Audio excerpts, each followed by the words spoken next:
Conversemos de todo lo que son las crisis existenciales. Estas se presentan en cualquier momento de la vida y pueden tener duraciones variadas. Hay momentos como más frecuentes en que se presente. Una de las típicas es pues la adolescencia, otra es como ese momento de la entrada a la vida adulta, como con esta cantidad de cuestionamientos de qué quiero, de qué sueño, qué necesito, para dónde voy. Momento de la vida adulta donde pues como que se acaba la primera fase de ese libreto que ya viene más o menos escrito y ya toca entrar a construirlo uno solito, ¿no? Entonces como que se genera este miedo. También es frecuente, y aunque suena extraño, en las personas que vienen como rápidamente cosechando triunfos y logros, como que se llenan muy rápido y llega ese momento como de, bueno, ya hice todo esto y que sigue y como que ya no veo para dónde, ¿no? Esto va como asociado a veces a una sensación de no futuro, de desmotivación, como de ese desasosiego, de no encontrar como un punto a seguir, como una energía que permita sentir un bienestar para seguir. Todo esto se va aumentando con una cantidad de pensamientos negativos, con una cantidad de pensamientos que descalifican a la persona, a las situaciones, y esto va retroalimentando como esos miedos y a veces pues se va acrecentando esta crisis existencial. Cuando esta crisis se presenta no necesariamente es una situación pues patológica, pero si se queda mucho tiempo y si empieza a aumentarse mucho eso que estábamos hablando de los pensamientos negativos, es frecuente que se presente ansiedad o depresión. ¿Qué es importante hacer frente a estas situaciones?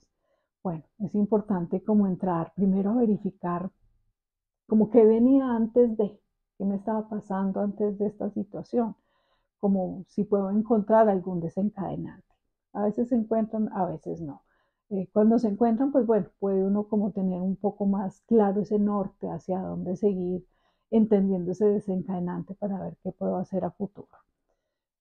También es importante saber que no siempre esa respuesta se va a obtener ahí mismo, pero que seguramente si vamos ejecutando distintas cosas, esas respuestas van a llegar. ¿Qué podemos ir haciendo mientras tanto? Una parte muy importante es la comunicación.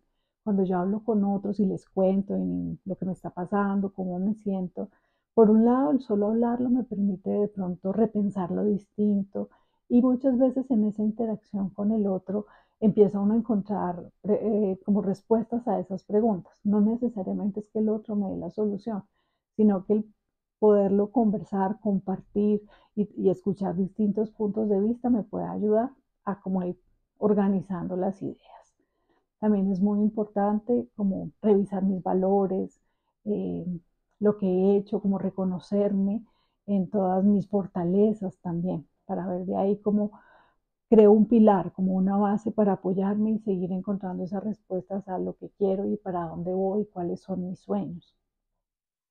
También es clave pues saber que mientras todas estas respuestas van llegando, puedo hacer cosas que me satisfagan, no porque esas me den la respuesta, sino que en la medida en que yo me siento bien, me siento pleno, me siento como que puedo disfrutar la vida, esto va a hacer que mi cerebro pueda como regularse mucho más y me va a permitir como que pueda pensar con mucha más claridad y que esos pensamientos negativos como que no ganen la batalla.